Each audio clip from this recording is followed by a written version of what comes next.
All right, good morning, everyone. We're back, and we got Lauren Elaine back. So it's been a while. And we got Dylan. So morning, everyone. Good morning. Morning. People may have forgot who Lauren is because she kind of just disappears, travels around. So maybe Please. Lauren, quickly, maybe fill my audience in on who you are and what you invest in. Who I am? I guess I'm a world traveler. um, I invest in equestrian properties, short term rentals. I do fix and flips, and now boutique hotels. Where? What areas? I guess. In I have properties in Florida, Hawaii, and Idaho. All right, cool. So then we're gonna dig into the this new path you're headed down. But Dylan, what's new with you, man? Um, I guess new on the agent front is I'm trying to finalize essentially I was originally going to work with everybody when I got my agent's license, and recently I've just decided that I just don't care to work with retail too much, and I'd rather only work with investors because that's where I came from, so that's my background, and like I understand those people. Um, so I had a meeting yesterday actually with somebody that runs a team that focuses only on investors, and they were giving me some advice on you know uh, how to one attract investors, but then also how they provide value to investors and stuff like that. But then restructuring stuff into the portfolio too is something we're looking at as well. Yeah, cool. Yeah, I think that's a perfect topic for Lauren to kind of jump in. So you touched on, I think maybe not everyone may know or may not have seen your interview on my channel. Shoot, must have been maybe almost 2 years, maybe a year and a half ago. But equestrian farms, so maybe talk about that real quick and what you're kind of pivoting to and what's on the plate right now. Yeah, I started with equestrian farms, which is great because I think being in something that's really niche is important when you start out, and it helped me to really hone in and focus my skills. And now I've learned a lot from those, but the maintenance on them and just the there's very luxury properties, high luxury properties with animals, and so I was thinking I'll take those skills and do what I've really always wanted to do, which is boutique hotels. And I think going from equestrian to hotels. The great thing about real estate investing is once you get good at it, it kind of is all the same to a degree. Like you get good at finding a deal, you get good at estimating construction costs and what it's going to take. And then the new part that I've been learning is more about dealing with the city on the commercial end and being in a downtown core where you have to ask permission for to paint the outside of the building. So that's kind of the new endeavor and where I'm learning and growing. But that wasn't exactly, you were looking at some other asset classes also, right? Before that. So how Yeah. did that turn out? Well, I still have my hands in a few different little pies. So, yeah, I also do storage and have invested as a limited partner in storage. But would be open to finding, if I found a great facility, I would be open to um, purchasing one myself. Um, so, yeah, it's been a journey from, I think, residential short-term Airbnbs, which are like kind of that bridge between residential and commercial, to just I really feel like I just look for opportunities. It really doesn't matter what type of real estate it is. If I see a good opportunity then and it seems exciting, then I'm willing to go for it.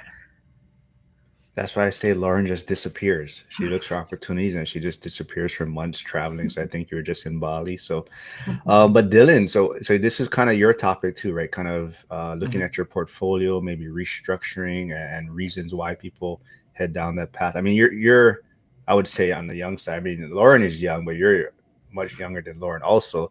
But you're already thinking of considering on like restructuring things in your portfolio. Is that kind of what you're at right now? Yeah, so it spurred from a conversation we had during one of the accountability groups this weekend. And really what it was the fact that we have some debt that's well, Lauren knows this kind of debt because you do commercial. We have like we have debt that changes every 5 years, and it's also not on 30-year terms. Well, we also have a portfolio of single family houses that are all cash. So something we've been considering is, well, if we can get 30-year debt on these single family houses, or like I can further encumber some of my small multifamily, we could just pay off our commercial, and it actually raises our cash flow, even though we're technically just moving the money from one place to another, just because the debt is longer and we're waiting until rates are a little bit better. It ends up increasing my cash flow by like 30, I think it was like 30%, just moving where the debt is placed, which was pretty interesting. Now we are waiting until we can get like a 5.5 on the portfolio loan, which is we're a little bit away from that, but it was something really interesting to look at, because instead of looking for a new deal, I was looking at, well, with the pieces that we already have, how can we move those around to just increase how much money we're making? And I thought that was an interesting thought exercise that anybody that has a portfolio can look at doing, because it's not something you consider until like somebody brings it up. And I was like, oh, that's a really interesting idea. Maybe I should consider that. Before I move, hey, what's up, Joe? Joe's tuning in. But before I move along, Lauren, I don't know if I mentioned to you. I don't know. Did you ever reach out to Kevin, the firefighter self storage guy? Because Mhm. he actually found he's actually found it on the Big Island on Hilo. So Really yeah, so he's actually coming out in a couple weeks to walk it, and so I'm probably gonna just go meet up with him in Hilo and walk in and check it out and hang out and actually meet him in nice. person. But yeah, You'll have to share some videos. of course, absolutely. But so Lauren, for you, so like Dylan was talking about like restructuring debt and whatnot and increasing cash flow. Is that kind of your vision too, or is I get more from you. You like learning and you like, kind of changing your strategy just for enjoyment also. I guess if I want to put it that way. Is that more what I'm Yeah, talking about? well, Or my situation is just a little bit different. I think what Dylan did is brilliant. Like that is so smart. And I think the 30-year mortgage is one of the coolest things that we have in the US. And I don't know if people realize actually how rare it is, because most other countries do not have a 30-year mortgage. You buy a house in the UK and it's the same as a commercial loan here, where every 5 years you're refinancing. So you can imagine, like, your primary house, how do you even maintain your mortgage payment when in 5 years it could go up significantly as interest rates change and you're forced to refinance? So I think the 30-year mortgage that we have in the US is an incredibly underrated tool that can be used. So I think that's brilliant. I have um, the assets that I have are different in that the commercial loans, I couldn't go and get like a residential loan on them, and I don't have a bunch of residential properties in cash that I could then finance. So, but I have great financing on everything that I have. The way that I'm restructuring is more taking properties that I've built up a lot of equity in and selling them and buying another property that's going to cash flow that I can get a great mortgage on, or maybe put more down so that I have a lower debt to income ratio. So, yeah, and you're right. I am someone who likes to change it up, and I like to grow, and I like to keep learning, and I want it to keep being fun. And if I, like with the equestrian properties, I felt like I knew everything at that point. Like, it was just such a well-oiled machine, and yet it also was like taking up a lot of my time. And I think in real estate or in anything that you do in life, if you're not really enjoying it, you start to get burnt out. And my main thing is I don't want to burn out. So I try to look at what's really working for me. My short-term rentals, they don't really excite me that much anymore, but they're easy and they're not taking up any of my time. So it would be silly to get rid of those. So I'm keeping what's working and then changing what's not to turn it into something else that could be more beneficial in the long run. What about you, Dylan? Is it kind of you're sticking, like you're saying, with the multifamily space, or would you look into boutique hotels or self-storage, or you're trying to do a self-storage, right? Oh, I was trying to do a self storage. The county is not very easy to work with. Um, but I decided rather recently, like my partner's the one that likes single family houses. I only like multi, and I am just going to stick with multi because that's what I know and that's what I think I'm good at. One thing that I do want to get into is more of the multifamily development side, whether we're working with working with the different jurisdictions, like, my town, for example, if they wanted somebody to build a 20 unit apartment building and they'll do like a tax abatement or something like that. Just finding different ways that we can structure things to be able to work just in that and just stay in multifamily. I feel like if I build all my systems around that, it'll just be simple on my end, instead of which that is part of why I sold out of just the self storage project in general. Just had the other two guys take that one over, just because I don't want to mess with anything else that's not like in my main focus, if that makes sense. Lawrence from Flavio, he says, how many rooms are you planning to add on a boutique hotel? So there's currently 5 rooms, and I would like to have between 13 and 18. Yeah, the limiting factor is parking spaces, so we'll see about that. And we got, like I said, Joel is here, and I was teasing Joel recently because I don't know if you guys seen one of his recent shorts or reels, but he's walking around with no shirt on, talking about his kids' dinner. But that he says the way he's restructuring debt is taking off his shirt and posting 20 times a day on TikTok. Yeah. Chris Webb is here, It so he'll works be for a on. lot of people. Yeah. Well, yes. You might just have to switch the platform, Joel. Yeah. Yeah. Chris Webb is here. He'll be here on Friday. So he'll be here with Justin Cambra, rockstar agent from Seattle area. Let's see. Hey, Cameron's here. Cameron's in California. He was at the ORAD event. I met him in February, which Lauren did not attend again. But we'll try to get Lauren and Joel there this next coming year. Hey, if I'm in Idaho, I'm like so close. It's like there would be no reason not to go. Yeah, well, actually, that the reason you didn't show up was because I believe you were closing, right? Were you Yeah. closing on the question? Yeah. So you Yeah. were kind of back and forth from, I think, traveling and whatnot. Mhm. Also, so I know we've been talking about like restructuring, maybe moving things around to get better returns, or Mhm. but do you think people should be looking at it from even like properties that are not performing well? So there was a question in school. I don't know if Dylan saw it, but there was an individual that has this property that they were doing short-term rentals with. It's not performing the same way as it was maybe during COVID time. They also noticed that they tried maybe long-term tenants. It's the area is not as maybe has high crime, poor tenants. So they're considering what should they do. She tried to list it at a certain price. It didn't get any attraction at that point. So now she's just trying to figure out, should she just try and sell it, take a loss, restart? Some people are throwing in some other ideas. So what would you guys do for that if you have an asset that wasn't performing well?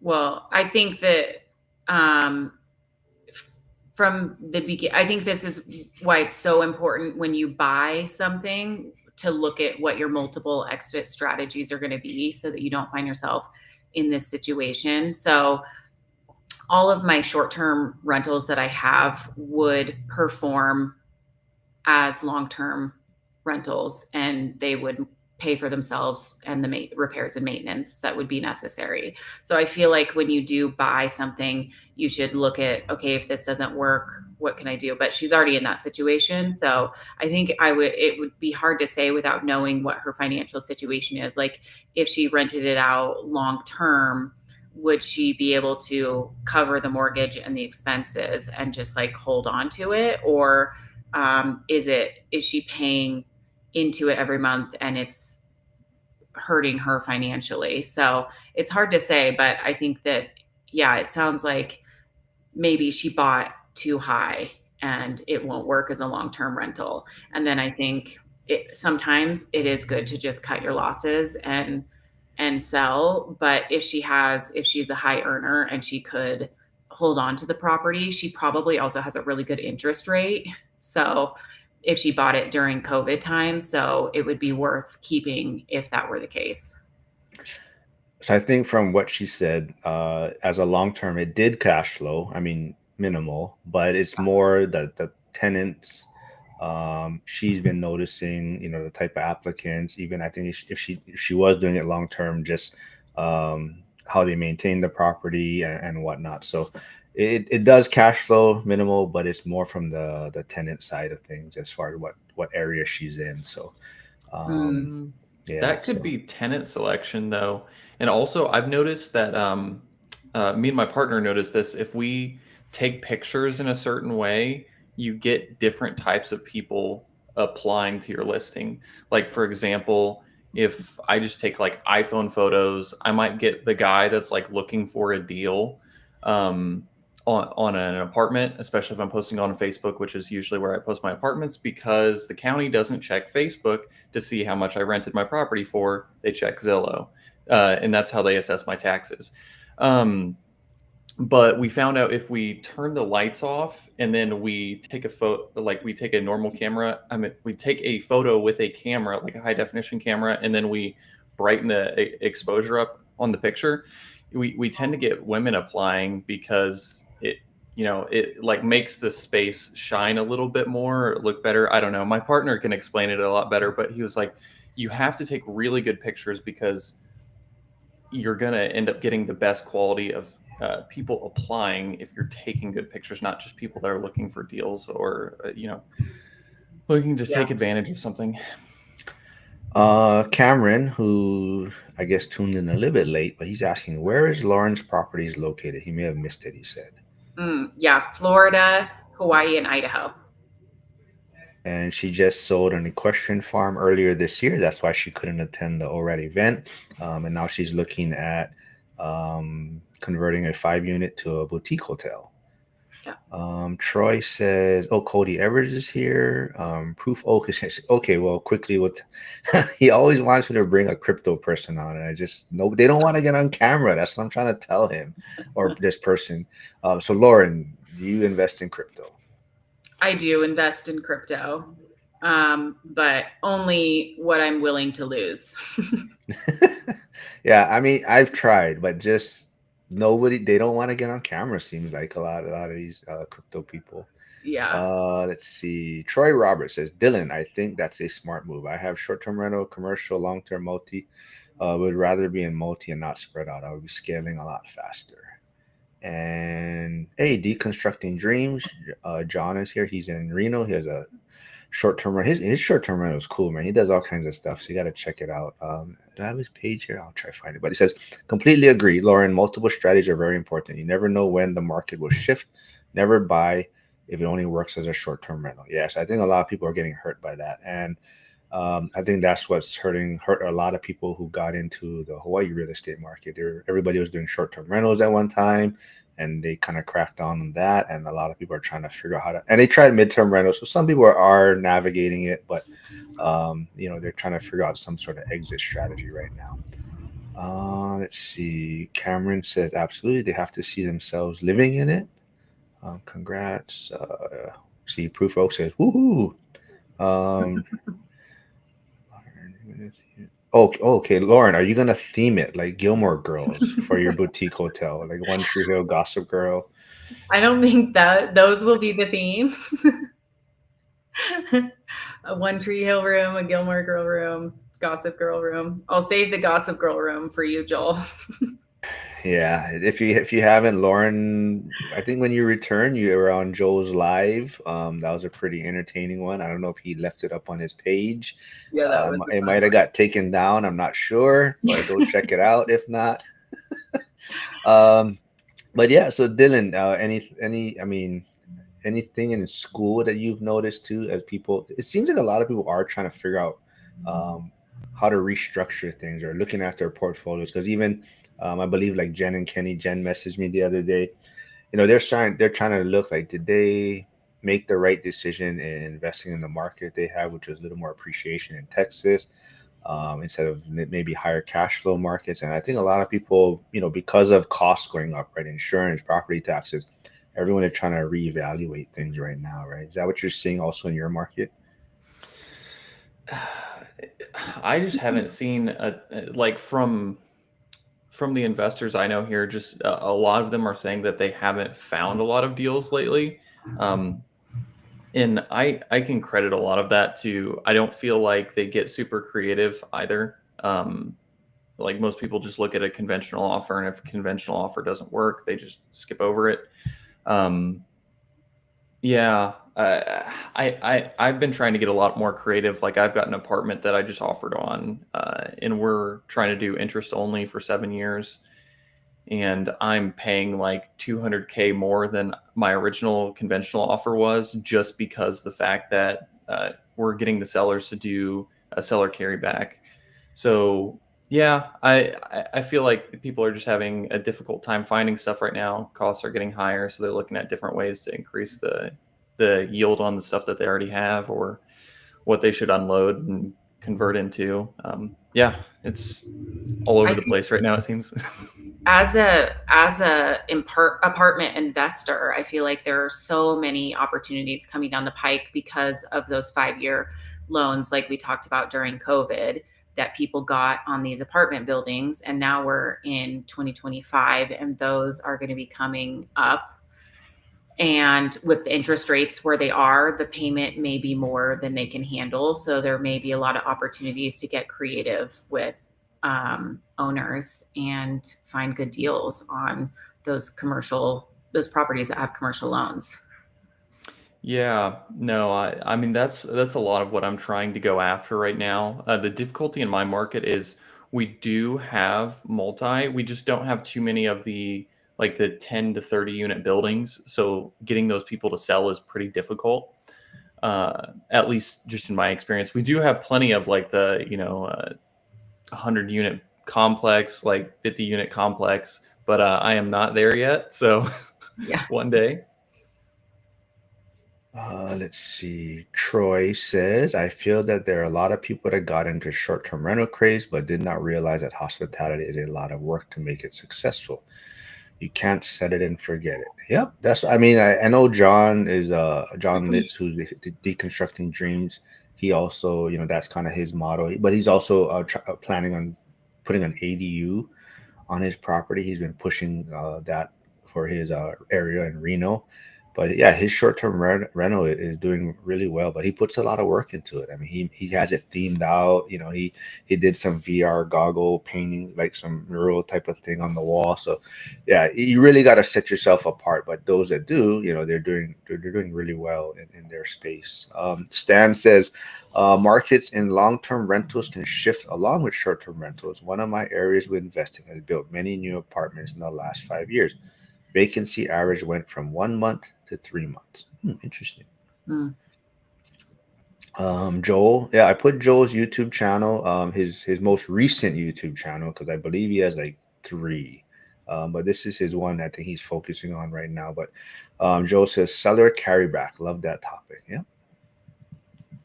Yeah. So I was in between that and a land contract, and I was talking to an attorney, and they said probably not the land contract. I just like the fact that it wasn't going to report the new, like the transaction to the county until the term of that was over, so the taxes wouldn't get reassessed. But they were like, you're probably safer if you just do seller carryback and you take title immediately.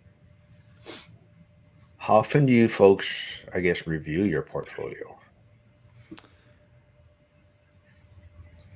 I You go first. mean, I feel like it's always somewhat in review to a degree. Like I feel like every year that I do my taxes, I am kind of like looking at my portfolio piece by piece, but at the same time, I feel like when I'm at the beginning of the year also thinking about what I want this next year, what I want to accomplish and what I want to do, my portfolio are my playing chips. Like I'm a full-time real estate investor. It's all I do. So I'm like, okay, how could I move this around or restructure this, or sometimes it's how should I pay more? I have this chunk of money coming in. Should I pay more down on the mortgages to bring down my loan to value? Like I feel like the assessment that I'm making is always risk and security. So if I flip a property, do I take the proceeds from that property and buy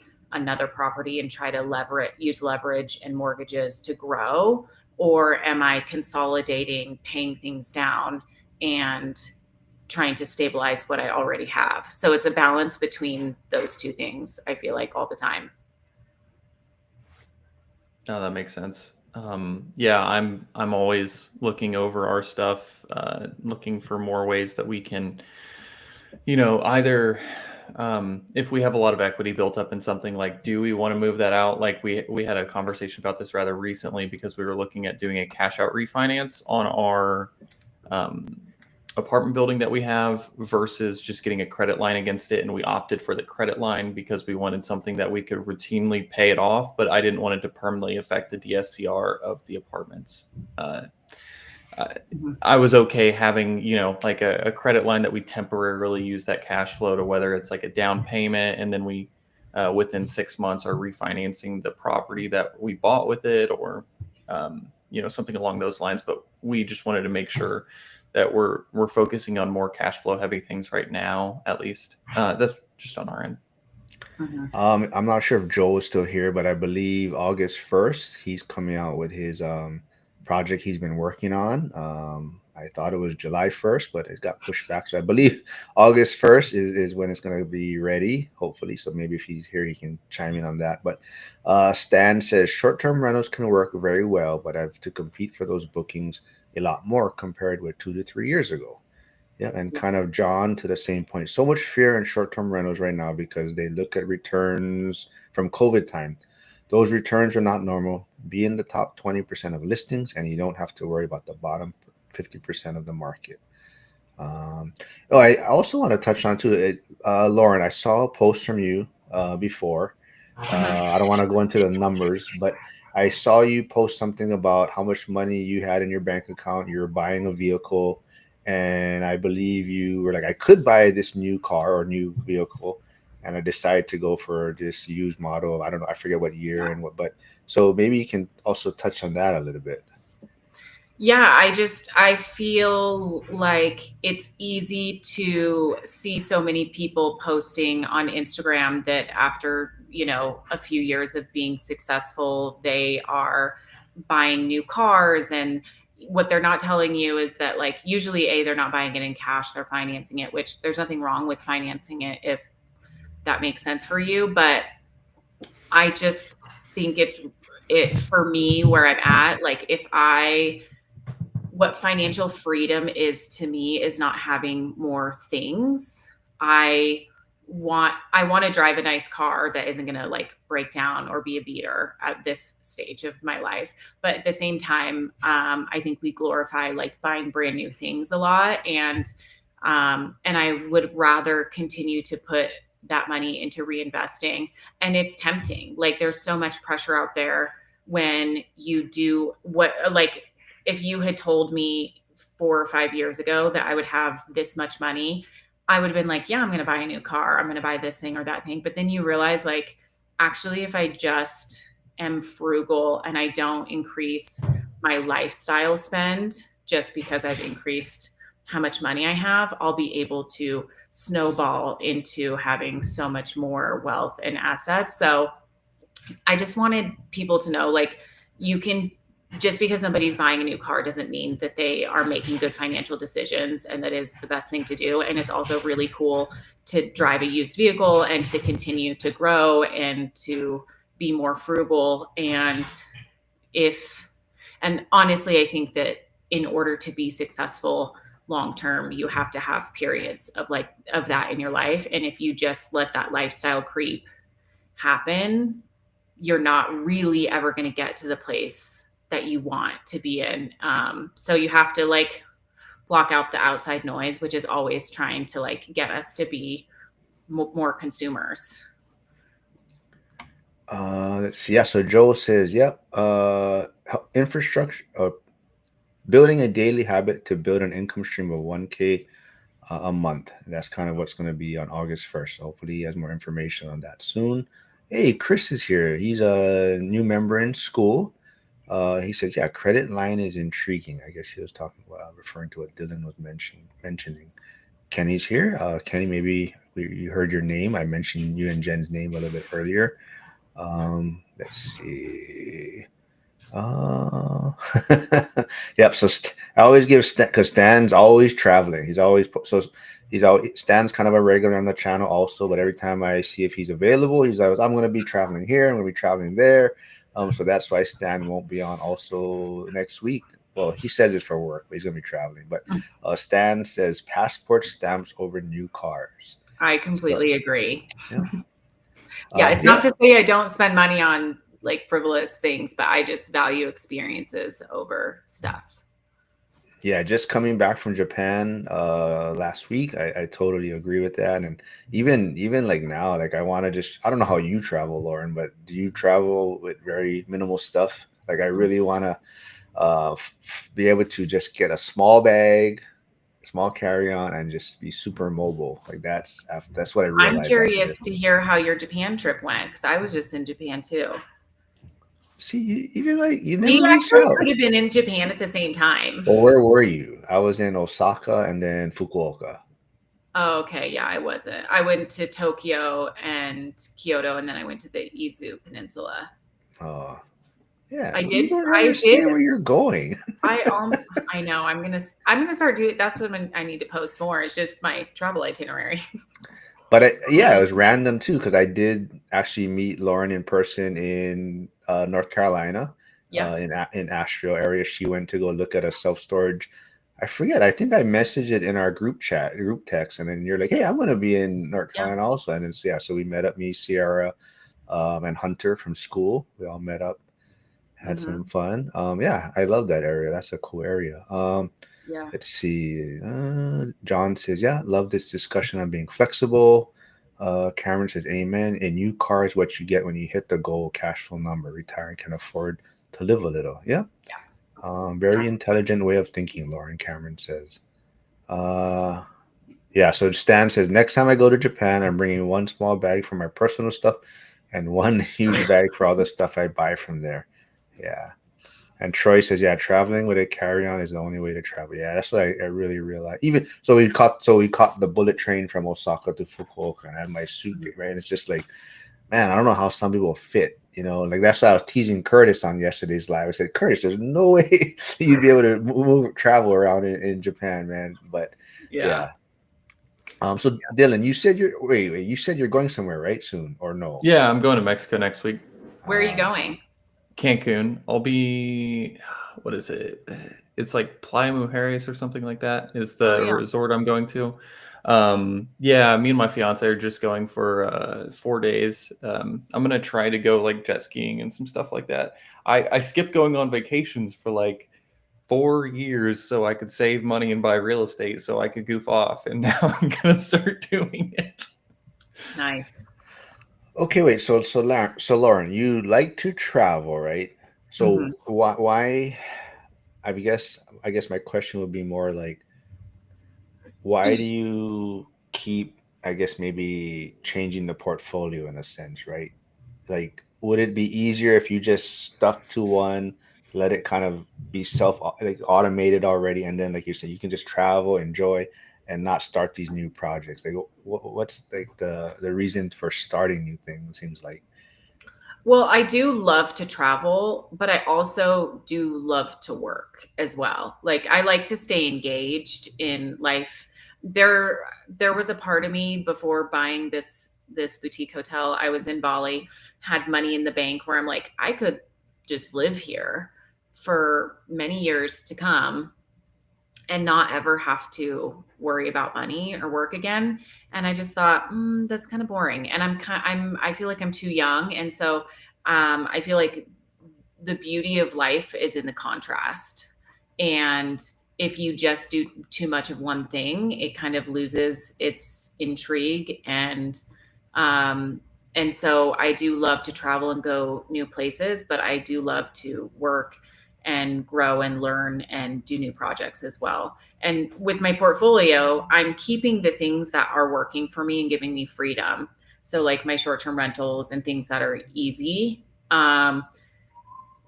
But the equestrian properties, though they were giving me a lot of cash flow and they were building equity, they were also taking up too much of my time and I wasn't able to travel. So I was trading my time for all the cash flow and equity. And then once it got to a point where I could cash that out, I did. So yeah. So I'm keeping the things, to your point, I'm keeping the things that are working and I'm not changing everything. I'm just changing like one small piece that wasn't working.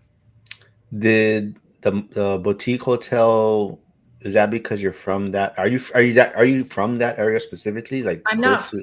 from this area, but I grew up in Idaho. Yeah. So yeah. Was that kind of coincidence or? No, it wasn't coincidence. I came here. I've come here a few times in the winter, and I love to ski.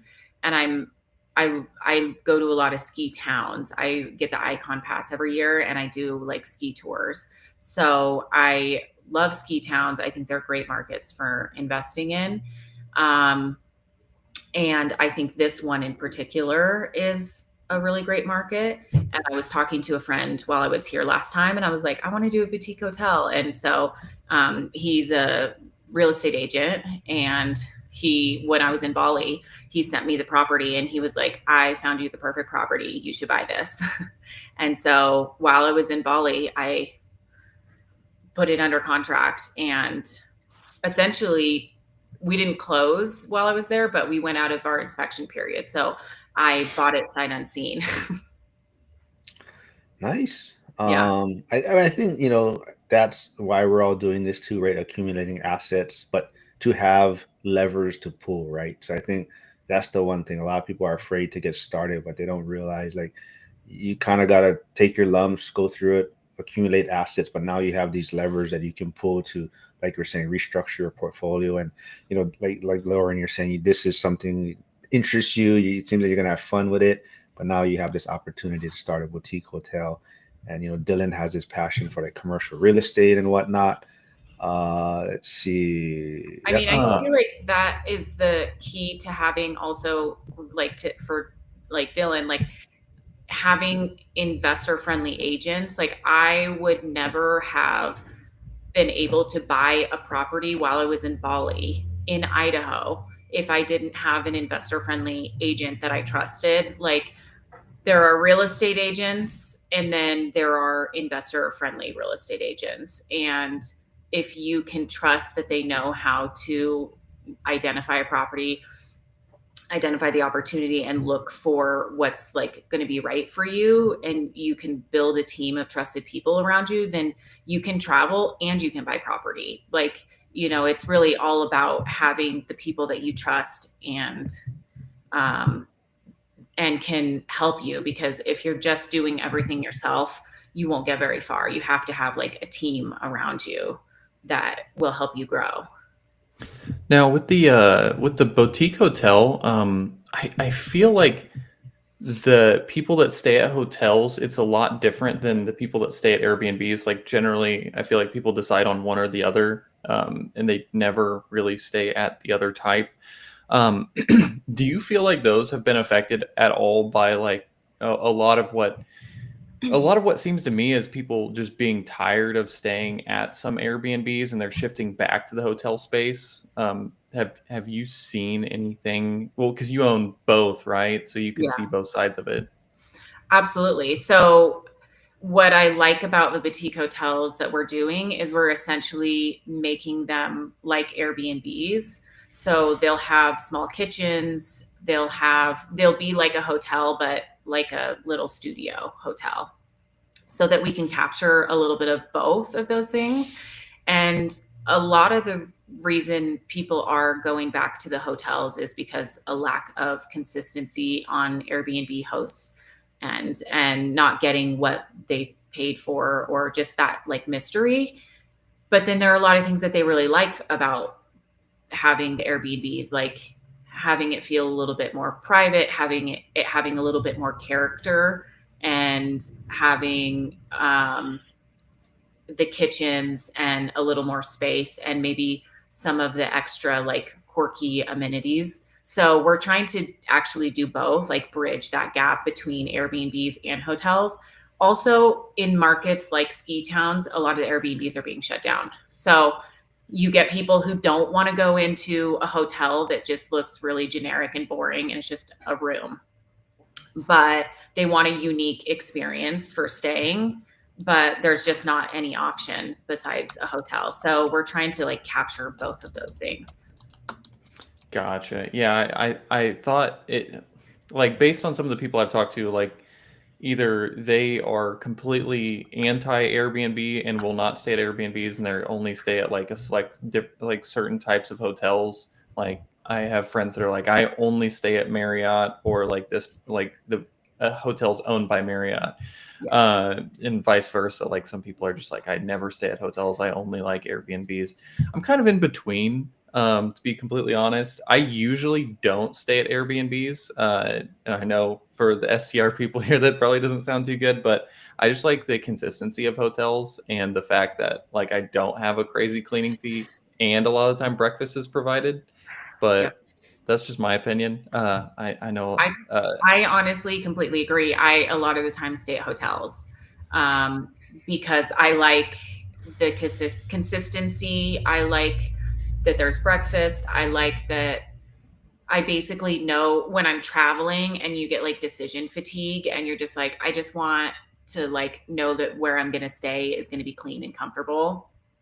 But if you do have like a big group or something like that, you might need to go the Airbnb route. So, yeah, one of the things that we're doing with our boutique hotel, because we won't have a space to provide breakfast, is we're teaming up and collaborating with some of the breakfast restaurants to give vouchers for breakfast. There's like a really cool cafe called Shorty's that's like a classic Americana breakfast spot that's kind of iconic here. And so we're teaming up with them so they'll get vouchers for that so that we can kind of like provide all of the things that people would get and like what I want with a hotel. And ideally in the future, I'll have a sort of brand that people will go, okay, this is like, I get the best of both worlds, an Airbnb and a boutique hotel environment with this brand.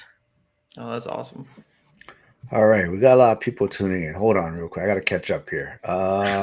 Afro Capitalist. Yep, I haven't seen him in a while. I know he's busy. He just says back in school for nurse practitioning.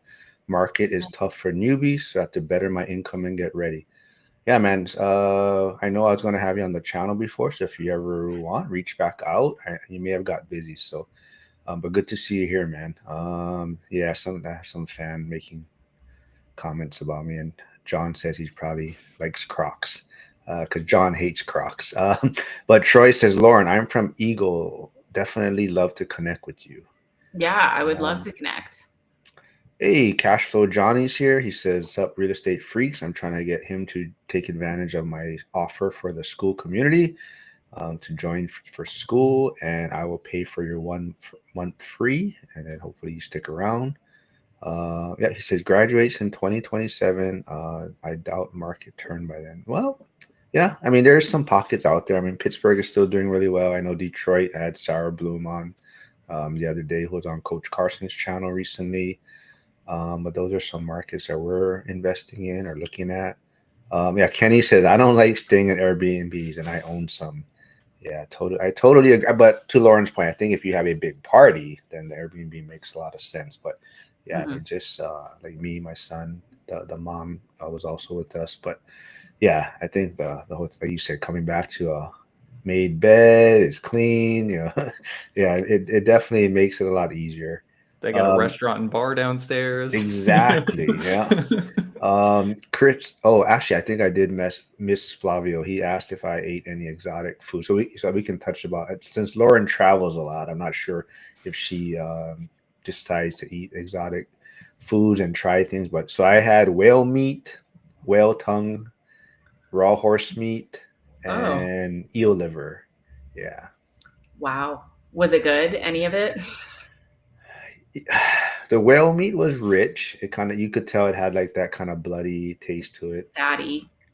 The whale tongue and the raw horse meat were kind of bland. Actually, it didn't have as much flavor as I thought it was going to have. But when we went on some tours too, and I was talking to the tour guide people, and they said, "Oh, those typically, people eat more with sauce, Mm. like the shoyu."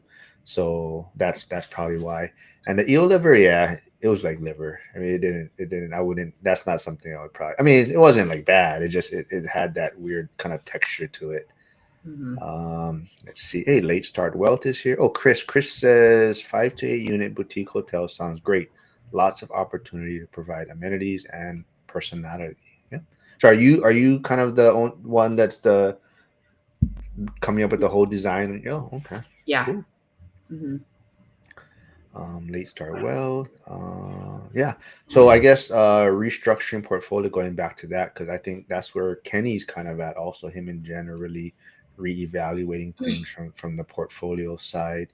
And even like me, I think I kind of talked about it the last live or so, but sure, I didn't do anything for 4 years basically. I was just kind of like sitting back, letting things kind of correct themselves and stabilize. So it is hard, when you're seeing other people taking all these moves and making all these moves and having fun out there. And so I think that's one of the hardest things too, is kind of just sitting back and letting things stabilize. That was the hardest part for me.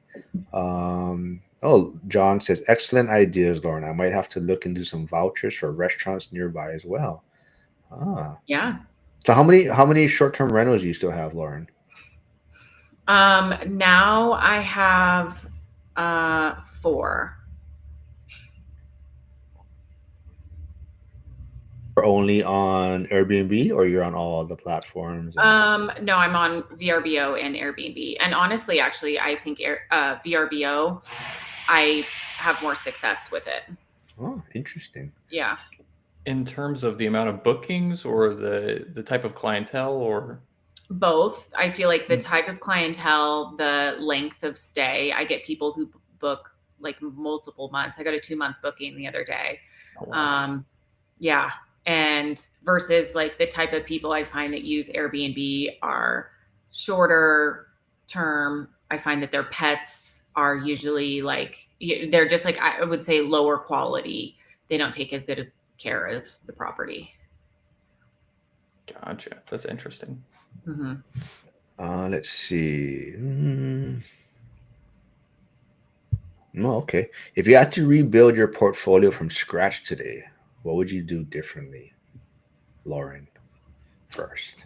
I don't know. Well, I guess I would have, I wouldn't, I don't know if I would start with short-term rentals the same way and flipping the same way that I did, because it's a different market that we're in. I think if I had to start today, I would be looking into partnerships because we're in a tougher market. And if I were just starting out, I'd be really focusing on how can I team up with other people to make sure that they have maybe a bit more experience than I have, and I can bring a lot more of the hustle and the work and maybe some of the money, to make sure that I'm making good decisions and protect myself a little bit in this market that has tighter margins.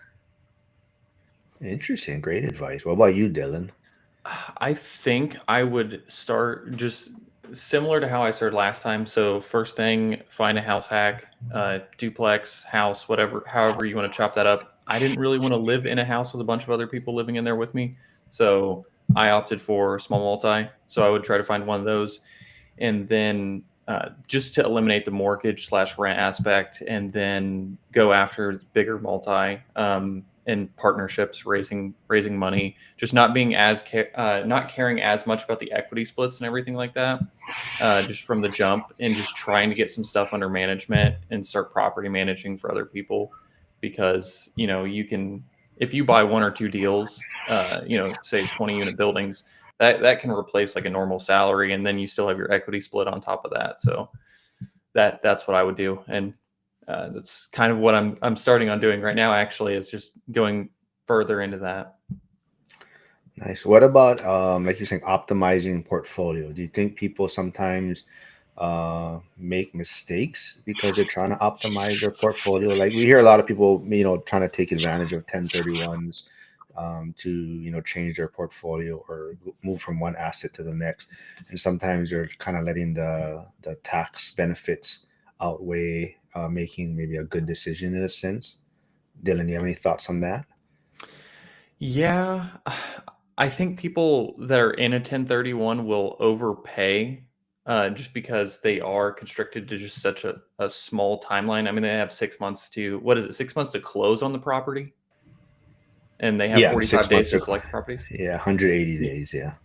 Yeah, so I don't know.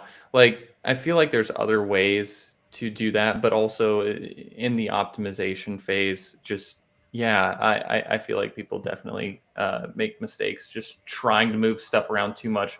For example,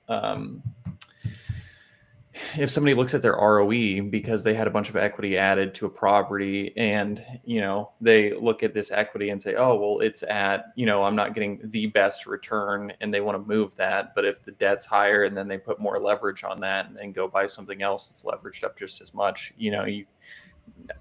it's not always a bad option, but you can put yourself in stickier situations if you always focus on return on equity, I think.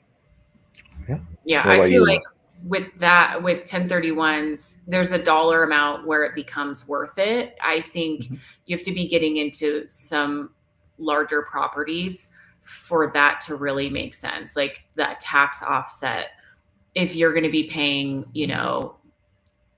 between 400,000, 500,000 in taxes, then yeah, 1031 exchange, and it's worth making that effort. And probably the property that you're buying, they're willing to go through the hassle of that. But if you're in like a residential house or a small multifamily or something like that, then it could be tricky because they may have other offers. But if you're into larger scale properties, then they might be used to doing that, and the dollar amount might make it worth it.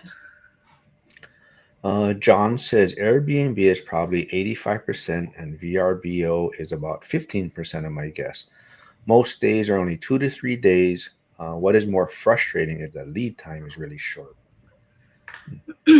what is what do you mean by the lead time is short? I don't know what that means. Yeah, I think he's talking about because the stays are so short, constantly having to clean. I think because I'm pretty sure he does the cleaning himself. I Mm. think, and getting the property ready. So Oh, I I think see. I think that's what he's referring to. Yeah. Flavio says, Lauren, have you studied the Washington. Washington market? Would you invest here? I have not studied the Washington market. I don't have too many. I've spent a lot of time in Washington. I definitely would invest in certain parts of Washington, but that's a really broad state because you have like the Seattle area, which obviously has boomed over the last few years, and then that whole coastal going north has grown a lot. I think there's been a lot of opportunities there. But then you also have Eastern Washington, which I think is hugely underrated. Obviously, I grew up in Coeur d'Alene, which is just on the border of Eastern Washington, and that Spokane area. There's huge opportunities there. I think there's opportunities in every state. And if you know that market and you're familiar with it, then it's probably a great place to start. Chris says optimizing cash flow long-term rental, make it into 1-1 plus 3-1 easily. Tap into line of credit for new property or add ADU in huge lot potential triplex or just leave it alone. Yeah, I think he's talking yeah. Okay. Um Cashflow Johnny says I haven't bought anything in 2 years, debating on going in on small multi-family or keep stacking single family. I've only been doing wholesale at the moment. Yeah. I'm personally not a fan of buying single family houses. And this is just from like a pure investment perspective for me. I had to jump into larger commercial just because I was looking for where the cash flow was. So I think it depends on what your goal is there. If you're aiming for more equity growth, you can keep doing the single family houses. I was wanting to stack cash flow, and I kind of wanted a little bit of equity too. So I skipped over continuing to do the small multi and just jumped into the commercial multi so I could have both.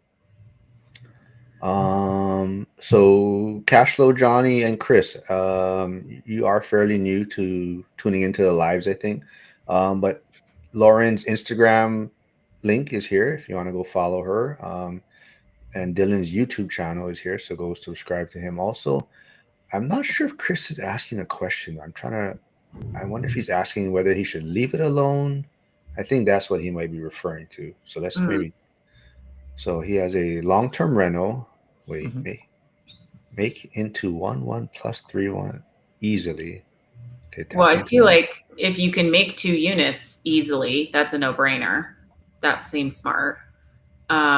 If your market calls for that, like if you're in the demographic of people that would want a 1-1 and a 3-1, I think tapping into a line of credit for a new property is a big question on your mortgage and your debt and how much that could be a great idea or it could be very high risk. It depends on the finances of that. Or add an ADU in a huge lot. Like, I guess that's a question of, do you own the lot already? And then what is the return on that? I think it all comes down to just really knowing the numbers. He posted in the chat. So it's a 4-2, and it sounds like splitting it up into 1-1 and a 3-1, and then Mhm. adding a ADU to the property. I'm assuming they own the lot based on the message. I kind of like that idea. If they can get away with all of that. Yeah, I think it like Covering the just construction costs and yeah. your I think COVID. it just depends too. Like on you may enjoy doing things like this, or you may just wanna like let it ride. Right, it may be performing well as it is. Maybe you want something where like I know John. Like I said, he's really pushing for the ADUs in Reno, and that's how he's looking to add value to his properties. Right. So yeah, it really just depends. I think it's a great idea. It just depends if you really want to take on that effort and work, right? So Yeah, and what market you're in. Like building an ADU in a market where you're not in a high density area could be like it might not be, the land may not be valuable enough to justify doing a new construction versus going out and just buying another property that's already there that you could find a good deal on and immediately be making cash flow, because new construction takes time and construction costs are high and sometimes you end up paying more than you think you will. So, but like on my property in Hawaii, it's a high density area and I'm going to build 3 units on the back, but it's a no-brainer because the construction costs, the cost of land there is so high that building those units when I already have the land is, the numbers just really work. So you just have to really look at where you live and the market. yeah, and I think Thatch Gwynn has been really pushing the ADU in his area, and the reason for that is I believe I don't know I could be wrong. I don't know if it's officially a thing now, but the ADUs for them can have like its own number, right? Lot, so you can sell it Mhm. off later, right? Oh, As an right. You can individual, yeah. subdivide it. Yeah, so I'm Yeah. not sure if that's official, but that's kind of why he's really big on the ADU right now in his Mhm. area. Yeah, John. Hey, Hugo's here. Stay Winning Podcast. Yep. So there's his channel in the chat. So go please subscribe and follow him. Also, John says, yeah, without knowing numbers, I would certainly go for a duplex plus an ADU. That would be his style. Yeah. Mhm. Chris says A plus area with high equity. That's why optimizing seems great. 3% mortgage to want to leave in place. Yeah. Yeah. Yeah. Yeah. Sounds like a Makes a good lot. idea. Yeah. Makes a lot of sense. Yeah. Anything else you guys want to touch on? I don't know how long you guys can stay. I'm good for a while, but anything else? So how far along? When can we all stay at the boutique hotel? When will it be ready? You think, Lauren? I'm just now working with the city on the conversion of it. So I've agreed to give the long-term tenants another year. So um, I won't start converting it for another year, and then hopefully by then everything will be up and running with the city so that it'll just be a really fast transition. So maybe a year and a half. Oh, nice. Okay. Year and a half. We plan to stay at the boutique hotel. I want to see what the theme is going to be. Crocs. Maybe one room can be for like Crocs. We're going to provide Crocs for everybody. All right. I like Fuzzy it. Crocs, themed Crocs. No fuzzy Crocs. In a Late cold start. climate, All right. if we come for a ski vacation. Late start. What says I haven't done my remodel yet. Can move to apartment October. Rent at rent at negative 200, I think, but save 1K towards quadplex. Buy sooner versus remodel to net zero, and the rent delays quadplex stops. All right, there's a lot to take in right now. Hold on. You're trying to deconstruct that whole Yeah. sentence. Okay. So I haven't done it. Can move to apartment in October. Rent at. I think he's saying like rent at $200 less. Maybe. No, I don't know. See, I was originally thinking it was something they were house hacking and they were like negative cash flowing living there or something like that. But I don't know. I think that's what. So yeah, he is house hacking. Mm-hmm. I think his. So yeah, I think he might be negative 200 if he rents out, goes to rent somewhere. But then, yeah. Sorry, John. If you can break that down a little bit better for us, maybe. I'm having a hard time wrapping my head around that.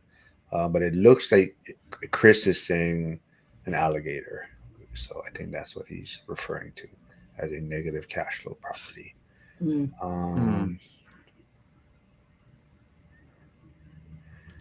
Shortfall in house is negative 200, paying full mortgage now.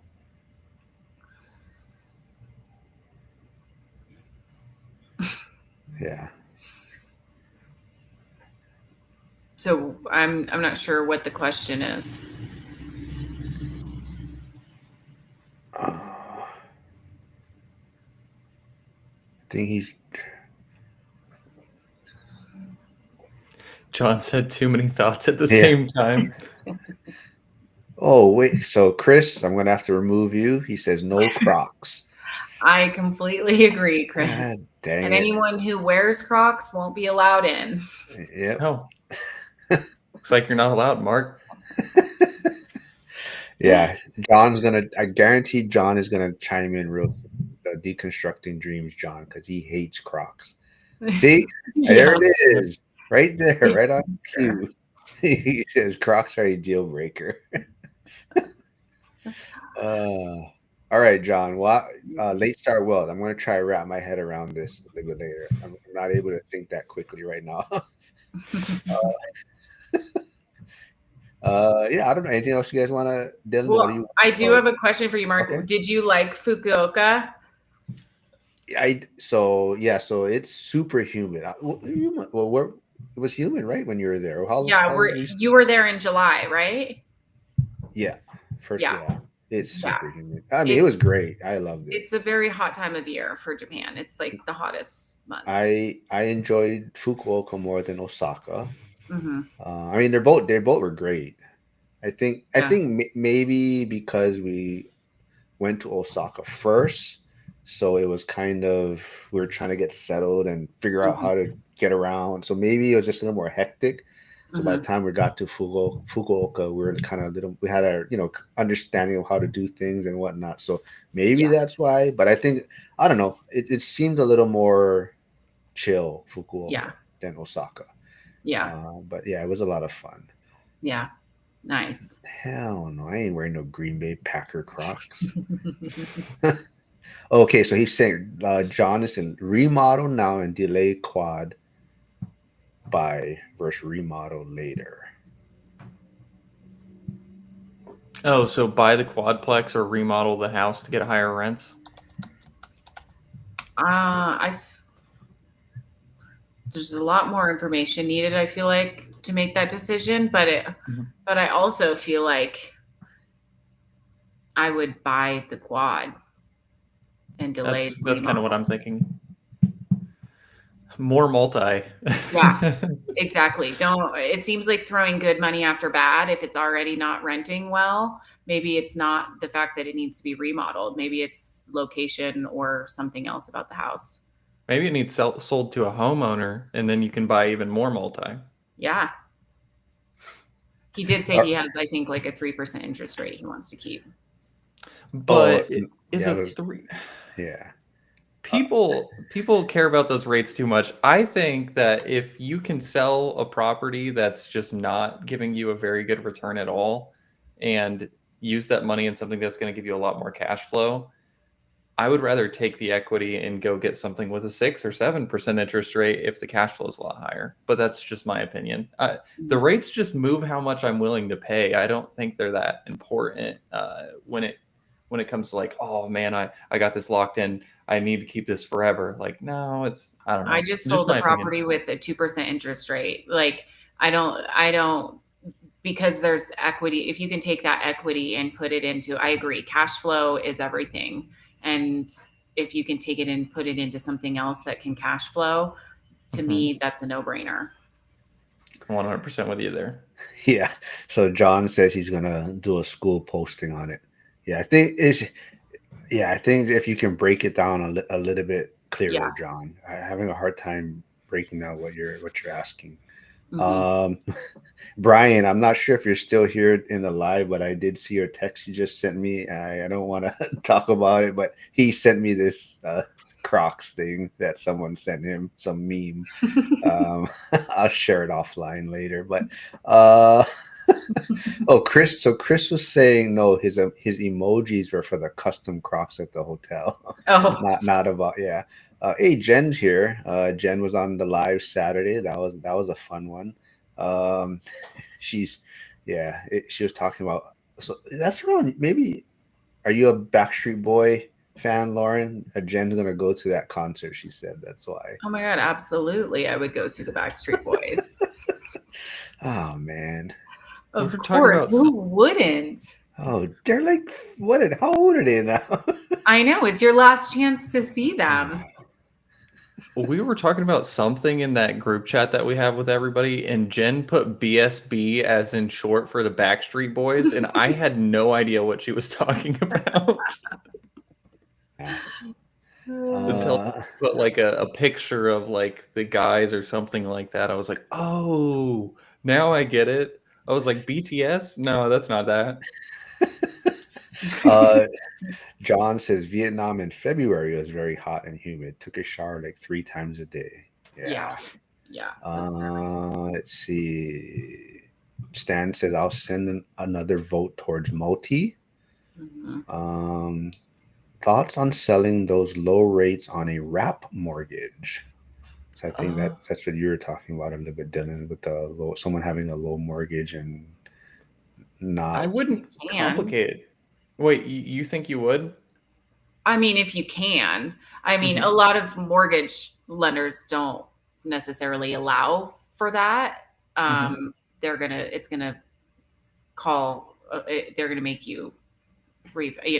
the loan due, more than likely. But I'm never opposed to being creative with financing. I think if you have a 2% interest rate and someone's willing to pay a 6.5% on a portion of, you make it really safe. Like if they're putting, like they have a lot of cash, they can put down, they want you to carry,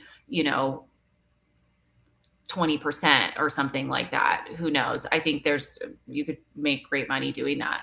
I'm not opposed to being creative with financing, but I also think that when you're dealing with traditional lending and banks, it might be tricky. They might call that due. Hey, what's up, Casey? Casey is here. He is considering getting out of California. He's going to test Vegas. He's trying to find something to test out if his family is able to live in Vegas as far as the weather and whatnot. But he really wants to kind of get out of California. Um, John says the deal is much more important than the rate. Stan says interest rate is just one expense of many that needs to be factored into evaluating any deal. And Jen is very excited. She said, "That's what I'm saying. Who wouldn't go see Backstreet ESB. Boys?" Yes. Troy says, "Yeah. See, Dylan is the baby, so that's why he doesn't probably know who they are." Stan says, "Backstreet Boys are now Backstreet middle-aged men." Um, let's see. Cash flow Johnny says you make the spread on the interest and the equity. Like a rental, I own a few notes. Hmm. Yeah. Yeah, is there. I love creative financing. If you can learn how to do it and protect yourself, and you have maybe a mentor that can help you do it if it's your first time. Before we goof off again a little bit, there was someone talking about like a lease option in the school community. Have you guys had any experience doing lease options, or what's your guys' thoughts on that strategy? I have not ever done a lease option. I've never done one before either. I know of somebody here that sells them. Like they'll buy houses, like they'll raise money from like friends and family, and they'll go buy houses in cash and then sell them to people on lease options, kind of like a rent to own model. Mhm. Um, I don't love that because I feel like it's conveyed at like if the people that are involved in the transaction understand exactly what the implications are, that's cool. But I feel like that's a very, I don't want to call it scammy way of selling a house to somebody, but rent to own in general feels very disingenuous, just because they feel like a lot more of the rent is going towards the equity and it's not. Yeah, it can. I agree. It can be. You could find yourself in a bad situation as the leasee. Mhm. Um, but I also do know somebody who has done those lease to own options and have helped a lot of people who had never been able to get traditional financing. So it's high risk. If you're not somebody who is having that issue, then I would probably not go that route. Yeah, I would just say as long as you're super like the person that's doing that, as long as they're super transparent with how the whole thing works, I'm okay with it. But generally, I feel like there's more opportunity to abuse the people that just don't have the opportunity to get traditional financing than helping them, if that makes Mhm. sense. Yeah. Yeah, so cash flow Johnny says I've got a bunch of lease options, but it's harder in Texas because of the laws. But in other states it can work great. Yeah. And I know I think Chris Crone, that's kind of his model, social media. So but I think he does it typically like he gets his long term rentals, and maybe around that 7 year mark is when he really focuses. When maybe the maintenance starts coming around, that's when he starts looking at the lease option Mhm. model. So before he has to be responsible for all this maintenance issues, that's when he heads down that path. But yeah, definitely I think it can work. It just definitely, hopefully, you're very transparent with the terms and whatnot. I guess my one thing with that is just I guess I feel typically your a person's gonna the buyer or they're gonna consider it because they're not able to qualify right in a Yeah. traditional manner. So now you're asking someone who can't qualify in a traditional way to all of a sudden get their finances in order in a sense. Yeah, I but guess that's yeah. I feel like a good market, like where I do like a lease to own, is probably honestly in Hawaii. There are a lot of people that have good, consistent jobs, but they would never qualify for financing on a house in Hawaii because the cost of the houses are too high, or or like the cost of living, but they already are paying rent, a higher rent, and have like a good track record or history with that. Or maybe there's somebody who has like a non-traditional job, where they're like a contracted nurse or something like that, where it makes it harder for them to get traditional financing. And as the seller, at least to own, what I do like about it is that if they cannot pay, you get to take the house back. You get to keep it. So like it's definitely higher risk for, I feel like, the lessee. But if you are in a market where you're like, this is the only way I could potentially buy a house in this market, then I think it could work. If you also trust the person, it could be like you've been renting from this person. They want to sell the house. You can't afford to buy the house by getting traditional financing. So they do a rent to own situation for you. I've actually have a friend who did that with her primary residence for that exact reason. And it worked out great. They knew each other. They trust each other. That's not somebody making necessarily a business out of that type of real estate, which I think is different situation. So I feel like on those kinds of like case by case situations, it could be a good option. Yeah, I've seen people where they'll they will buy the houses, do lease to own. They'll take the leasing fee, like, which is kind of equivalent to like a little bit of a down payment. It might be like 5% down payment on the property, Mhm. and they'll use those to go buy more properties and do uh, more of that, which is pretty Yeah, it's interesting. sketchy. Yeah, it reminds me of I think it's called like Chonsei or something like that in Korea, where like essentially people will, when you have somebody rent from you, they'll like go to the bank and, like, for example, they might have to give you $300,000, and then they like pay the interest on that, and it's like an interest-free loan. But like Mhm. if the market price of things move, it's like, I don't know. Yeah. All right. Yeah. Cash flow. Johnny says he's big on rent to own. Um, John says, Lauren, are you volunteering to teach creative financing? I don't know if I should be the one teaching it. I will be learning it for sure. I think someone else should teach it, and I'll be in that class. Cash flow. Johnny can teach it, maybe. Have you Mhm. used a credit line before? Because I've thought about this, because I have the credit line at like 7.5, Mhm. and there's a lot of people that like to flip houses and stuff around here, and people that I know that are good at flipping houses, and they said a lot of the time people are giving them rates at like 12%, and there might be a point or two attached to that as well. I'm like, man, if I got the money at 7.5%, I can loan it out at 12 to 14. Doesn't seem that bad, but No, that's Yeah, what a lot of people. I've Yeah. I've used lines of credit. Typically, I've used hard money loans. I've used lines of credit. And what I found is that, especially with lines of credit, they can get pretty hairy pretty quick. Mm, So if you have a really trusted relationship with a house flipper, and you know that they're not over leveraged, and that you will get your money back on the time that you say that you will, then I'm like, yeah, it's great. Like, use the money, and it's high risk, but it's also not that high risk because you have that trusted relationship.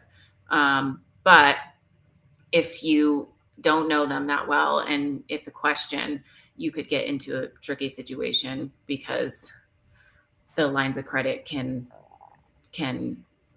get expensive fast. mhm. Yeah. All right, we got maybe two more serious questions in. Jen does earlier. How long do y'all think this buyer market will last for? You guys, is it, well, I mean, I guess maybe change that a little bit because Stan kind of, he says not everywhere is a buyer's market right now. I get, I'm just kind of, Hmm. but Well, and not even just that, it's in different tranches of the market too. Like some things are a buyer's market, some things aren't. Like sub $200,000 house around where I live, like those go really quick. But like up in Carmel, which is a little bit north of me, anything, I think it's anything below 500,000 just flies off the market in days. Um, Whereas, you might have the houses that are at 800,000, those will sit for months. So it's just different tranches, different places. Small multifamily, the ones that are the monster houses, I've seen some sitting for 4 or 5 months now, and they're like not at horrible prices, but I mean, I think people are looking at them the same way I look at them. I just don't want to touch it because I don't have to. Hmm. Um, yeah, I just what I'm think saying. if there's any shift in the interest rates, things will heat up a little bit because there are still a lot of people that are sitting on the sidelines waiting to buy. So as far as like it being a buyer's market, I feel like as soon as those interest rates go down even a little bit, that will change. Yeah. Yeah, I could see Let's people getting aggressive, especially when they get that call from their lender, like, "Hey, I've just seen the craziest thing come across my desk. I can get you a 6.75 today," and I'm like, "It was 6.8 yesterday. I don't care too much." Yeah. Jen's second part, I guess, to the question is, are you able to find deals with creative financing? I feel like it's super hard and everyone makes it sound so easy. I just call people and I ask. So generally, like what I've seen is that if they've been sitting for a long time, and in the commercial space, it's a lot more popular. But like you can literally search through the properties and see which ones have in the description seller financing available. Like I just saw one downtown Indy that I was going to go look at later this week.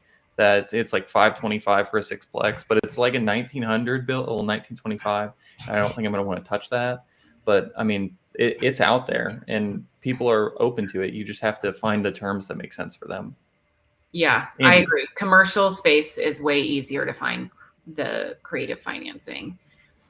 Also, I think that you have to learn creative financing yourself so that sometimes you can present creative financing to the seller because they may not actually be aware of the fact that this would be better for them as well. So I think you can make your own creative financing deals by being really educated on it and educating the seller. yeah, like I have the one that I'm looking at doing. The agent's still working on the seller right now, but essentially, they wanted like 900 and something thousand, and the property all day is worth like 560 right now with today's rates. Well, I offered them 775, expecting them to counter at like 800, and then what I had told the seller's broker is I said essentially what I'm going to do is I'm going to give you $200,000 now, so 25% down payment. You're going to get $104,000 in interest over the next 7 years, and then I'm going to give you $580,000 in a balloon payment. So your seller ends up walking away with like $880,000 on something that they could not have sold for that right now. Mm-hmm. But it's because they were able to wait, and just being able to break that down, like, hey, they're actually getting a lot more money than they would have otherwise if they wanted to sell now. Yep.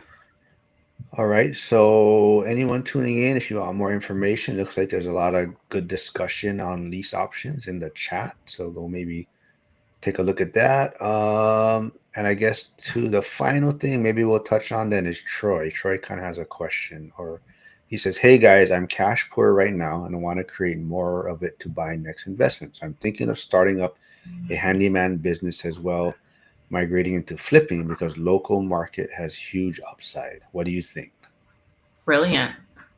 I think handyman businesses are awesome. You can make so much money doing a handyman business if you're a handy person.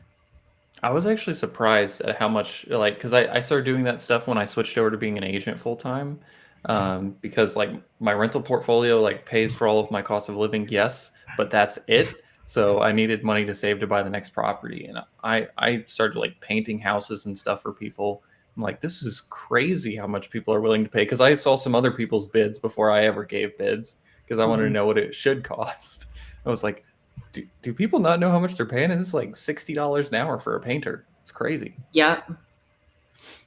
All right. Well, this was unless you guys have anything else you want to throw out Uh, there. Just yeah, yeah, Dylan. So Brian's asking, where are you finding those that's what I was listings? going The to answer. commercial. Yeah. So I have Crexy Pro, which I don't know if I would recommend Crexy. If I were to go get another platform like that, I would probably go with CoStar. It's kind of expensive. I pay $200 a month. I think it's normally supposed to be like $300 or $400 a month.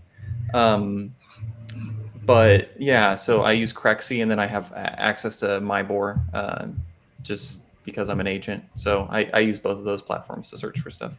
But also, one thing with the commercial side is they're not always going to be listed on MyBore. A lot of times you need to go talk to like I mean, for some of the people I work with, it's like Xmark Midwest or the Kaiser Group or Income Property. I can't think of the rest of their name, but like just search for all the commercial brokers and then go on their websites, because sometimes they don't even post that stuff on other places. Mm-hmm. All right. So Alex, hey Alex, thanks for tuning in. He's just gonna say, Troy, where are you gonna find the extra hours in the day? Because yeah, Troy's a pretty busy guy. And then Flavio, maybe last one, he says, Lauren, would you ever consider lending money? Absolutely. There I you go, will Flavio. Reach out. consider that at some point. All right. Well, like I said, it's always fun when Lauren comes on. It's good when I can catch her when she's not traveling and posting all her what is the workouts you're doing in Bali now? That's not CrossFit, is it? Or No, it's High Rocks. that's yeah. Mm-hmm. All right. Well, Dylan, thanks for always jumping on also. Yeah, we'll get you folks back on tomorrow. What is tomorrow? Tomorrow is Wednesday. I'll be here with the Deacon from Pittsburgh, broker agent, and hopefully Omar will be on. Omar is supposed to be on, Mr. Property Remodeling. He does stuff in Pittsburgh, so hopefully he's supposed to be on, but he had to back out the last few times. But I'll see everyone tomorrow.